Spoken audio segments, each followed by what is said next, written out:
ಸರ್ವಪ್ರಥಮದಲ್ಲಿ ಅಣ್ಣ ಬಸವಣ್ಣನವರನ್ನ ಅಂತರಾಳದಲ್ಲಿ ನೆನೆದು ಹಾವೇರಿ ಜಿಲ್ಲೆಯ ಸಕಲ ಸೂಫಿಗಳನ್ನ, ಸಂತರನ್ನ, ದಾಸರನ್ನ, ಗವಾಯಿಗಳನ್ನ ಅಂತರಾಳದಲ್ಲಿ ನೆನೆದು ಇವತ್ತಿನ ಹಾನಗಲ್ ಕ್ಷೇತ್ರದ ವಿವಿಧ ಕಾಮಗಾರಿಗಳ ಉದ್ಘಾಟನಾ ಸಮಾರಂಭದಲ್ಲಿ ನಮ್ಮೆಲ್ಲರ ನೆಚ್ಚಿನ ಮುಖ್ಯಮಂತ್ರಿಗಳು, ಕರ್ನಾಟಕ ಘನ ಸರ್ಕಾರದ ಅನೇಕ ಯೋಜನೆಗಳಿಗೆ ಚಾಲನೆ ಕೊಟ್ಟಿರ್ತಕ್ಕಂಥ ಧೀಮಂತ ನಾಯಕರು ಯಾರಾದ್ರೂ ಇದ್ರೆ ಅದು ಸನ್ಮಾನ್ಯ ಸಿದ್ದರಾಮಯ್ಯನವರು ಅಂತೇಳಿ ಹೇಳಬೇಕಾಗ್ತದೆ. ಅವರ ಮಾರ್ಗದರ್ಶನದಲ್ಲಿ ಕಾಂಗ್ರೆಸ್ ಸರ್ಕಾರ ಇಡೀ ಕರ್ನಾಟಕಕ್ಕೆ ಅನೇಕ ಯೋಜನೆಗಳನ್ನ ಚಾಲನೆಗೆ ಕೊಟ್ಟಿದೆ. ಅವರ ಘನ ಉಪಸ್ಥಿತಿಯಲ್ಲಿ ಇವತ್ತು 650 ಕೋಟಿಗಳಕ್ಕಿಂತಲೂ ಅಧಿಕ ಅನುದಾನದ ಕಾಮಗಾರಿಗಳನ್ನ ಉದ್ಘಾಟನೆಯನ್ನ ಅವರು ನೆರವೇರಿಸಿದ್ದಾರೆ. ಇದೇ ಸಂದರ್ಭದಲ್ಲಿ ಕಾಂಗ್ರೆಸ್ ಪಕ್ಷಕ್ಕೆ ಒಂದು ಆನೆ ಬಲವನ್ನ ಕೊಟ್ಟಿರ್ತಕ್ಕಂಥ ಕರ್ನಾಟಕ ಘನ ಸರ್ಕಾರದ ಉಪಮುಖ್ಯಮಂತ್ರಿಗಳಾದಂಥ ಡಿ.ಕೆ. ಶಿವಕುಮಾರ್ ಸ್ವಾಮಿ ಸಾಹೇಬರಿಗೂ ಕೂಡ ತಮ್ಮೆಲ್ಲರ ವತಿಯಿಂದ ಈ ಸಂದರ್ಭದಲ್ಲಿ ನಾನು ಸ್ವಾಗತವನ್ನ ಬಯಸ್ತಾ ಇದ್ದೀನಿ. ಜೊತೆಗೆ ಈ ಕಾರ್ಯಕ್ರಮದಲ್ಲಿ ನಮ್ಮೆಲ್ಲರ ಆಶೋತ್ತರಗಳಿಗೆ ಸ್ಪಂದಿಸಬೇಕು ಅಂತಕ್ಕಂಥ ಆಶಾಭಾವನೆಯಿಂದ ಈಗ ತಮ್ಮನ್ನು ಉದ್ದೇಶಿಸಿ ಮಾತನಾಡಿ ಕರ್ನಾಟಕ ಸರ್ಕಾರದ ಲೋಕೋಪಯೋಗಿ ಸಚಿವರು, ಜೊತೆಗೆ ಹಾನಗಲ್ ಚುನಾವಣೆಯಲ್ಲಿ ನಮಗೆ ಹೆಗಲಿಗೆ ಕೊಟ್ಟು ದುಡಿದಂತ ಸತೀಶ್ ಜಾರಕಿಹೊಳಿಯವರನ್ನು ಕೂಡ ತಮ್ಮೆಲ್ಲರ ವತಿಯಿಂದ ನಾನು ಸ್ವಾಗತವನ್ನ ಬಯಸ್ತಾ ಇದ್ದೇನೆ.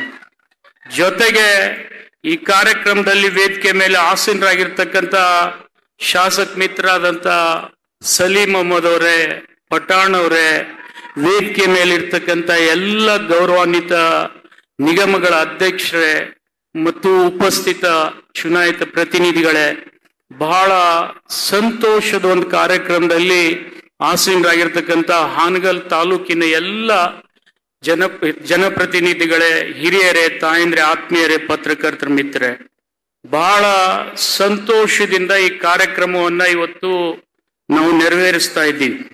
ಯಾಕೆಂದ್ರೆ ಹಾವೇರಿ ಜಿಲ್ಲೆ ಉಸ್ತುವಾರಿ ಕೊಟ್ಟ ಮೇಲೆ ಪ್ರಾಯಶಃ ಮಾನ್ಯ ಮುಖ್ಯಮಂತ್ರಿಗಳ ಗಮನಕ್ಕೆ ತರಬೇಕಾದಂತ ಒಂದು ವಿಷಯ ಏನಂದ್ರೆ, ಹಾವೇರಿ ಜಿಲ್ಲೆ ಯಾವಾಗ ಕಾಂಗ್ರೆಸ್ ಸರ್ಕಾರ ಒಂದು ಉಪಚುನಾವಣೆಯಲ್ಲಿ ತನ್ನ ಪ್ರತಿಷ್ಠೆ ಹೊರಗಚ್ಚಿದೆ, ಆ ಎಲ್ಲ ಸಂದರ್ಭದಲ್ಲಿ ಶಕ್ತಿ ತುಂಬಿರ್ತಕ್ಕಂಥ ಜಿಲ್ಲೆ ಯಾವುದಾದ್ರೂ ಇದ್ರೆ ಅದು ಹಾವೇರಿ ಜಿಲ್ಲೆ ಅಂತೇಳಿ ಬಹಳ ಹೆಮ್ಮೆಯಿಂದ ಹೇಳಬೇಕಾಗ್ತದೆ.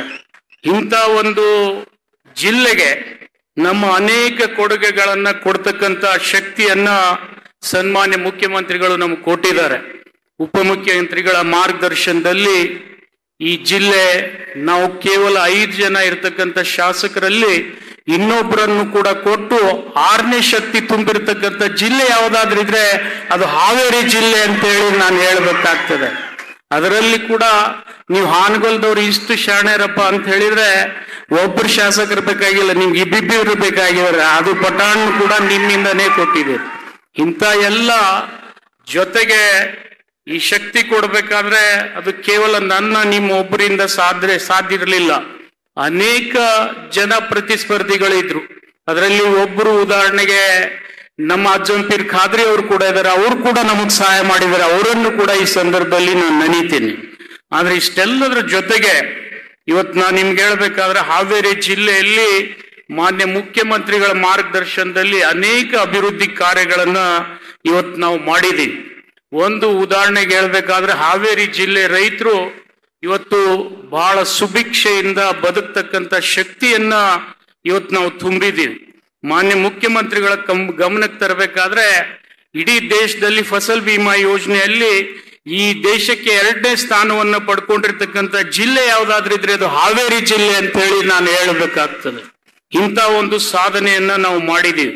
ಜೊತೆಗೆ ಹಿಂದಿನ ಸರ್ಕಾರ ಇದ್ದಾಗ ಸ್ಥಾಪನೆ ಆಗಿರ್ತಕ್ಕಂಥ ವೈದ್ಯಕೀಯ ಕಾಲೇಜು ನಿಮ್ಗೆಲ್ಲ ಗೊತ್ತಿದೆ, ಇಂಜಿನಿಯರಿಂಗ್ ಕಾಲೇಜ್ನಲ್ಲಿ ನಡೀತಿತ್ತು.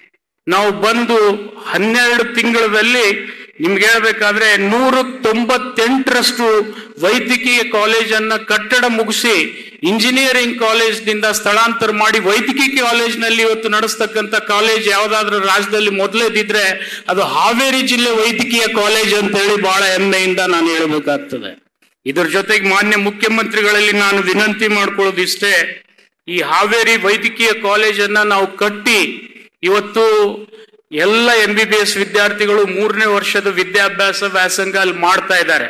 ಆದ್ರೆ ಹಾವೇರಿ ಜಿಲ್ಲೆಯ ಜನರ ಒಂದು ಬೇಡಿಕೆ ಏನಪ್ಪಾ ಅಂದ್ರೆ, ಯಾವುದೇ ಒಂದು ಅನಾಹುತ ಆದ್ರೆ ಅವರು ದಾವಣಗೆರೆಗೆ ಹೋಗ್ಬೇಕು, ಇಲ್ಲದೆ ಇದ್ರೆ ಹುಬ್ಳಿಗೆ ಹೋಗ್ಬೇಕು. ನಾನು ಮುಖ್ಯಮಂತ್ರಿಗಳಲ್ಲಿ ವಿನಂತಿ ಮಾಡ್ಕೊಳ್ಳೋದೇನಪ್ಪಾ ಅಂದ್ರೆ, ವೈದ್ಯಕೀಯ ಕಾಲೇಜ್ ಇಲ್ಲಿ ಆದ್ಮೇಲೆ 300 ಬೆಡ್ಡಿನ ಒಂದು ಆಸ್ಪತ್ರೆಯನ್ನ ವೈದ್ಯಕೀಯ ಕಾಲೇಜ್ ಆವರಣದಲ್ಲಿ ತಾವು ಕಟ್ಟಿ ಕೊಡಬೇಕು ಅಂತ ಹೇಳಿ ಹಾವೇರಿ ಜಿಲ್ಲೆಯ ಜನರ ವತಿಯಿಂದ ನಾನು ಅವರಲ್ಲಿ ಬೇಡಿಕೆಯನ್ನ ಸಲ್ಲಿಸ್ತಾ ಇದ್ದೀನಿ. ಯಾಕಂದ್ರೆ ಆ ಒಂದು ಆಸ್ಪತ್ರೆ ಆದ್ರೆ ಪ್ರಾಯಶಃ ಹಾವೇರಿ ಜಿಲ್ಲೆಯ ಜನ ಹುಬ್ಬಳ್ಳಿಗೆ ಹೋಗ್ಬೇಕು ಅಥವಾ ದಾವಣಗೆರೆಗೆ ಹೋಗ್ತಕ್ಕಂತ ಕಾಟ ತಪ್ತದೆ ಅನ್ನತಕ್ಕಂಥ ಮಾತನ್ನ ಈ ವೇದಿಕೆ ಮುಖಾಂತರ ಮಾನ್ಯ ಮುಖ್ಯಮಂತ್ರಿಗಳ ಗಮನಕ್ಕೆ ತರ್ತಾ ಇದ್ದೀನಿ. ಜೊತೆಗೆ ತಾವು ಆದೇಶ ಮಾಡಿದ್ಮೇಲೆ ಮಾನ್ಯ ಮುಖ್ಯಮಂತ್ರಿಗಳ ನನ್ನನ್ನ ಜಿಲ್ಲಾ ಉಸ್ತುವಾರಿ ಸಚಿವನಾಗಿ ಇಲ್ಲಿ ನೇಮಕ ಮಾಡಿದ್ಮೇಲೆ ಹಿಂದಿನ ಅನೇಕ ಜಿಲ್ಲಾ ಉಸ್ತುವಾರಿ ಸಚಿವರಿದ್ರು, ನಾನು ಇಲ್ಲಂತ ಹೇಳೋದಿಲ್ಲ, ಅವರು ಅನೇಕ ಬಾರಿ KDP ಸಭೆಗಳನ್ನ ಮಾಡಿ ಇಲ್ಲಿ ಎಲ್ಲ ಕಾಮಗಾರಿಗಳಿಗೆ ಚಾಲನೆ ಕೊಡಬೇಕಾಗಿತ್ತು. ಆದ್ರೆ ದುರ್ದೈವಶ ಅದು ಆಗಿರ್ಲಿಲ್ಲ. ಆದ್ರೆ ನಾನ್ ಬಂದ್ಮೇಲೆ ನಿಮ್ಗೆ ಆಶ್ಚರ್ಯ ಅನ್ನಿಸ್ತದೆ, 2 ವರ್ಷದಲ್ಲಿ ಹಿಂದಿನ ಒಬ್ಬ ಶಾಸಕರು ಸಚಿವರು ಕೇವಲ 2 KDP ಸಭೆಯನ್ನ ಮಾಡಿದ್ರು, ಇನ್ನೊಬ್ರು ಕೇವಲ 1 ಮಾಡಿದ್ರು. ಆದ್ರೆ ನಾವು ಬಂದು ಈ 6 ಜನ ಶಾಸಕರು ಸೇರ್ಕೊಂಡು 2 ವರ್ಷದಲ್ಲಿ 7 KDP ಸಭೆಗಳನ್ನ ನಾವು ಮಾಡಿದ್ದೀವಿ ಅಂತೇಳಿ ಮಾನ್ಯ ಮುಖ್ಯಮಂತ್ರಿಗಳ ಗಮನಕ್ಕೆ ತರ್ಲಿಕ್ಕೆ ಇಚ್ಛೆ ಪಡ್ತಾ ಇದ್ದೀನಿ. ಅದು ಮಾಡೋದ್ರ ಜೊತೆಗೆ ಆಶ್ಚರ್ಯದ ಸಂಗತಿ ಏನಪ್ಪಾ ಅಂತಂದ್ರೆ, ಇಲ್ಲಿರ್ತಕ್ಕಂಥ ಇವತ್ತು 450 ಹಳ್ಳಿಗಳಿಗೆ ಬರ್ತಕ್ಕಂಥ ಈ ಬೇಸಿಗೆ ಮುಗಿದ್ಮೇಲೆ ಸಂಪೂರ್ಣ 450 ಹಳ್ಳಿಗಳಿಗೆ ಕುಡಿಯುವ ನೀರಿನ ವ್ಯವಸ್ಥೆಯನ್ನ 1350 ಕೋಟಿ ಖರ್ಚು ಮಾಡಿ ನಾವು ಚಾಲನೆ ಕೊಡ್ತಾ ಇದ್ದೀವಿ ಅನ್ನತಕ್ಕಂಥ ಭರವಸೆಯನ್ನ ಮಾನ್ಯ ಮುಖ್ಯಮಂತ್ರಿಗಳಿಗೆ ಕೊಡ್ಲಿಕ್ಕೆ ಇಚ್ಛೆ ಪಡ್ತಾ ಇದ್ದೀನಿ. ಜೊತೆಗೆ ಹಾವೇರಿ ಪಟ್ಟಣದ ಕುಡಿಯುವ ನೀರಿನ ಸಮಸ್ಯೆ ಇರಬಹುದು, ಸಿಗ್ಗಾಂವ್, ಸವಣೂರು, ಬಂಕಾಪುರ ಕುಡಿಯುವ ನೀರಿನ ಸಮಸ್ಯೆ ಇರಬಹುದು, ಅವುಗಳು ಕೂಡ ಇವತ್ತು ನಾವು ಒತ್ತನ್ನ ಕೊಟ್ಟು ಅಲ್ಲಿಯ ಕುಡಿಯುವ ನೀರಿನ ವ್ಯವಸ್ಥೆ ಕೂಡ ಇವತ್ತು ನಾವು ಕೈಕೊಂಡಿದ್ದೀವಿ. ಅದೇ ತರ ಜಲಜೀವನ್ ಮಿಷನ್ ನಲ್ಲಿ ಇರ್ತಕ್ಕಂಥ 884 ಕೋಟಿ ರೂಪಾಯಿ ಹಣವನ್ನ ಇವತ್ತು ಸಂಪೂರ್ಣ ಉಪಯೋಗ ಮಾಡಿ ಈ ಜಿಲ್ಲೆಗೆ ಒಂದು ಶಕ್ತಿಯನ್ನ ತುಂಬತಕ್ಕಂಥ ಕೆಲಸ ಮಾಡಿದ್ದೀವಿ. ಜೊತೆಗೆ ಸ್ವಚ್ಛ ಭಾರತ್ ಮಿಷನ್ ಅಡಿಯಲ್ಲಿ ಇರ್ತಕ್ಕಂಥ 643 ಕೋಟಿ ರೂಪಾಯಿಯನ್ನ ಇವತ್ತು ಸಂಪೂರ್ಣ ಉಪಯೋಗ ಮಾಡಿ ಅದನ್ನ ಚಾಲನೆ ಕೊಟ್ಟಿದ್ದೀವಿ. ಜೊತೆಗೆ ಈ ಜಿಲ್ಲೆಯ 150 ಪೌರ ಕಾರ್ಮಿಕರನ್ನ ಯಾವಾಗ ಸಿದ್ದರಾಮಯ್ಯನವರು ಈ ರಾಜ್ಯದಲ್ಲಿ ಮುಖ್ಯಮಂತ್ರಿ ಆಗಿದ್ದಾರೆ, ಇಡೀ ರಾಜ್ಯದ ಏನು ಪೌರ ಕಾರ್ಮಿಕರು ಇವತ್ತು ಕಾಂಟ್ರಾಕ್ಟ್ ಬೇಸ್ ನಲ್ಲಿದ್ರು ಅವರಿಗೆ ಖಾಯಂ ನೌಕರಿ ಕೊಟ್ಟಿರ್ತಕ್ಕಂತ ಒಬ್ಬ ಮುಖ್ಯಮಂತ್ರಿ ಯಾರಾದ್ರೂ ಇದ್ರೆ ಅದು ಸನ್ಮಾನ್ಯ ಸಿದ್ದರಾಮಯ್ಯನವರು ಅಂತೇಳಿ ಈ ಸಂದರ್ಭದಲ್ಲಿ ಅಲ್ಲಿ ನಾನು ಹೇಳಬೇಕಾಗ್ತದೆ. ಆ ಹಿನ್ನೆಲೆಯಲ್ಲಿ 150 ಜನರಿಗೆ ಈ ಜಿಲ್ಲೆಯಲ್ಲಿ ಕೂಡ ನಾವು ಇವತ್ತು ಅವರಿಗೆ ಉದ್ಯೋಗವನ್ನ, ಖಾಯಂ ಉದ್ಯೋಗವನ್ನ ಕೊಟ್ಟಿದ್ದೀವಿ.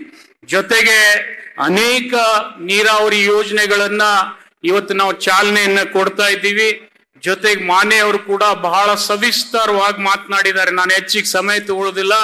ಮಾನ್ಯ ಮುಖ್ಯಮಂತ್ರಿಗಳಲ್ಲಿ ಇಷ್ಟೇ ವಿನಂತಿ ಮಾಡ್ಕೊಳ್ತೀನಿ, ಏನಪ್ಪಾ ಅಂದ್ರೆ 2 ಪ್ರಮುಖವಾಗಿರ್ತಕ್ಕಂಥ ಹಾವೇರಿ ಜಿಲ್ಲೆ ಬೇಡಿಕೆಗಳಿದಾವೆ. ಒಂದು, ಕಂಚಾರ್ಗಟ್ಟಿ ಬ್ಯಾರೇಜ್ ಆಗ್ಬೇಕು. ಯಾಕಂದ್ರೆ ಕಂಚಾರ್ಗಟ್ಟಿ ಬ್ಯಾರೇಜ್ ಆದ್ರೆ ನಾವೆಲ್ಲ ಭದ್ರಾ ನೀರನ್ನ ಹಿಡಿದಿಟ್ಟು ಹಾವೇರಿ ಮತ್ತು ಗದಗ ಜಿಲ್ಲೆಗೆ ಕುಡಿಯುವ ನೀರಿನ ಒಂದು ಸಾಮರ್ಥ್ಯವನ್ನ ಸೃಷ್ಟಿ ಮಾಡ್ಕೊಳ್ಬೇಕಾಗ್ತದೆ. ಆ ಹಿನ್ನೆಲೆಯಲ್ಲಿ ಮಾನ್ಯ ಮುಖ್ಯಮಂತ್ರಿಗಳು ಈ ಕಂಚಾರ್ಗಟ್ಟಿ ಬ್ಯಾರೇಜ್ಗೆ ಮಾನ್ಯ ಮುಖ್ಯಮಂತ್ರಿಗಳು ಮತ್ತು ಉಪಮುಖ್ಯಮಂತ್ರಿಗಳಿಗೂ ಕೂಡ ನಾನು ಈಗಾಗಲೇ ವಿನಂತಿ ಮಾಡ್ಕೊಂಡಿದ್ದೀನಿ. ಅವರು ಕೂಡ ಈ ಕಂಚಾರ್ಗಟ್ಟಿ ಬ್ಯಾರೇಜ್ ಕಟ್ಟಲಿಕ್ಕೆ DPR ರೆಡಿ ಮಾಡ್ಲಿಕ್ಕೆ ಆದೇಶ ಮಾಡಿದ್ದಾರೆ. ಬರ್ತಕ್ಕಂತ ಸಂದರ್ಭದಲ್ಲಿ ತಾವು ಈರುವರು ಸೇರ್ಕೊಂಡು ಆ ಕಂಚಾರ್ಗಟ್ಟಿ ಬ್ಯಾರೇಜ್ಗೆ 100-150 ಕೋಟಿ ರೂಪಾಯಿ ಬೇಕಾಗ್ತದೆ. ಅದನ್ನು ಕೊಡ್ತಕ್ಕಂತ ಬೇಡಿಕೆಯನ್ನ ಈ ವೇದಿಕೆ ಮುಖಾಂತರ ಅವರಲ್ಲಿ ನಾನು ಜಿಲ್ಲೆ ವತಿಯಿಂದ ಸಲ್ಲಿಸ್ತಾ ಇದ್ದೀನಿ. ಅದನ್ನು ಮಾಡಿ ಈ ಜಿಲ್ಲೆ ನನಗನ್ನಿಸ್ತದೆ ಮಾನ್ಯವರು ಅನೇಕ ವಿಚಾರಗಳನ್ನ ಪ್ರಸ್ತಾಪ ಮಾಡಿದ್ದಾರೆ. ಅದು ಔದ್ಯೋಗಿಕ ದೃಷ್ಟಿಯಿಂದ ಇರಬಹುದು, ಕುಡಿಯುವ ನೀರಿನ ದೃಷ್ಟಿಯಿಂದ ಇರಬಹುದು, ನೀರಾವರಿ ದೃಷ್ಟಿಯಿಂದ ಇರಬಹುದು, ಎಲ್ಲ ಕೆಲಸಗಳನ್ನ ನಾವು ಮಾಡ್ತೀವಿ. ಬರ್ತಕ್ಕಂಥ ದಿನಮಾನಗಳಲ್ಲಿ ಯಾವ ರೀತಿಯಲ್ಲಿ ಇವತ್ತು 6 ವಿಧಾನಸಭೆಯನ್ನ ನಾವು ಗೆದ್ಕೊಟ್ಟಿದ್ದೀವಿ, ಬರ್ತಕ್ಕಂಥ ದಿನಮಾನಗಳಲ್ಲಿ ಲೋಕಸಭೆ ಕೂಡ ನಿಮಗೆ ನಾವು ಸಲ್ಲಿಸ್ತೀವಿ ಅನ್ನತಕ್ಕಂಥ ಭರವಸೆಯನ್ನ ಈ ಸಂದರ್ಭದಲ್ಲಿ ಮಾನ್ಯ ಮುಖ್ಯಮಂತ್ರಿಗಳಿಗೆ ನಾನು ಭರವಸೆ ಕೊಡ್ತೀನಿ. ನೀವೆಲ್ಲ ಆಶೀರ್ವಾದ ಮಾಡಿದ್ರೆ ಈ ಜಿಲ್ಲೆ ಜನ ನಿಮ್ಮ ಜೊತೆ ಇರ್ತಾರೆ ಅನ್ನತಕ್ಕಂಥ ಮಾತನ್ನ ಈ ಸಂದರ್ಭದಲ್ಲಿ ಹೇಳಿ, ಈ ಕಾರ್ಯಕ್ರಮದಲ್ಲಿ ಬರ್ಮಾಡ್ಕೊಂಡು ಜಿಲ್ಲಾ ಉಸ್ತುವಾರಿ ಸಚಿವನಾಗಿ ತಮ್ಮ ಅಳಲು ಸೇವೆ ಸಲ್ಲಿಸ್ತಕ್ಕಂಥ ಸೌಭಾಗ್ಯ ಕೊಟ್ಟಿರ್ತಕ್ಕಂಥ ಎಲ್ಲ ಶಾಸಕರಿಗೆ, ಜೊತೆಗೆ ಜಿಲ್ಲೆಯಲ್ಲಿ ಇರ್ತಕ್ಕಂಥ ಎಲ್ಲ ಜಿಲ್ಲಾ ವರಿಷ್ಠ ಅಧಿಕಾರಿಗಳಿಗೆ, ವಿಶೇಷವಾಗಿ ಜಿಲ್ಲಾಧಿಕಾರಿಗಳಾಗ್ಲಿ, ಜಿಲ್ಲಾ ಸಿಇಒ ಆಗ್ಲಿ, ಜಿಲ್ಲಾ SP ಅವರಾಗ್ಲಿ ಸಾಕಷ್ಟು ಒಳ್ಳೆ ಕೆಲಸವನ್ನ ಮಾಡಿ ಈ ಜಿಲ್ಲೆಯನ್ನ ಉತ್ತುಂಗಕ್ಕೆ ಒಯ್ತಾ ಇದ್ದಾರೆ. ಜೊತೆಗೆ ಅವ್ರ ಸಹೋದ್ಯೋಗಿಗಳು ಕೂಡ ಸಹಕಾರ ಕೊಟ್ಟಿದ್ದಾರೆ. ನಿಮ್ಮೆಲ್ಲರ ವತಿಯಿಂದ ಅವ್ರಿಗೆ ಕೃತಜ್ಞತೆಯನ್ನು ಹೇಳಿ, ನಾನು ಬರ್ತಕ್ಕಂಥ ದಿನಮಾನಗಳಲ್ಲಿ ಹಾವೇರಿ ಜಿಲ್ಲೆ ಇಡೀ ರಾಜ್ಯಕ್ಕೆ ಒಂದು ಮಾದರಿ ಜಿಲ್ಲೆ ಆಗ್ಬೇಕು. ಯಾಕಂದ್ರೆ ಹೋದ್ ಸರ್ತಿ PUC ನಲ್ಲಿ ಮತ್ತೆ SSLC ನಲ್ಲಿ ಬಹಳ ಕಡಿಮೆ ಸಾಧನೆ ಆಗಿತ್ತು. ಆದ್ರೆ ಈ ವರ್ಷ ಅತ್ಯಂತ ಒಳ್ಳೆಯ ಸಾಧನೆಯನ್ನು ಮಾಡಿರ್ತಕ್ಕಂಥ ಜಿಲ್ಲೆ ಯಾವ್ದಾದ್ರು ಇದ್ರೆ ಹಾವೇರಿ ಅಂತ ಹೇಳಿ ಬಹಳ ಹೆಮ್ಮೆಯಿಂದ ನಾನು ಹೇಳ್ಬೇಕಾಗ್ತದೆ. ಇಂಥ ಎಲ್ಲ ಸಾಧನೆ ಮಾಡೋದ್ರ ಜೊತೆಗೆ ಸರ್ಕಾರಕ್ಕೆ ಒಳ್ಳೆ ಹೆಸರನ್ನು ತರ್ತಕ್ಕಂಥ ಕ್ರಿಯಾಶೀಲ ಅಧಿಕಾರಿಗಳಿಗೂ ಕೃತಜ್ಞತೆಯನ್ನು ಸಲ್ಲಿಸಿ ನಾನು 4 ಮಾತುಗಳನ್ನು ಮುಗಿಸ್ತೀನಿ. ಜೈ ಹಿಂದ್, ಜೈ ಕರ್ನಾಟಕ. ನ್ಯೂಸ್ ಫಸ್ಟ್, ನಿರ್ಭೀತಿಯಿಂದ ನಿಮ್ಮ ಪರವಾಗಿ.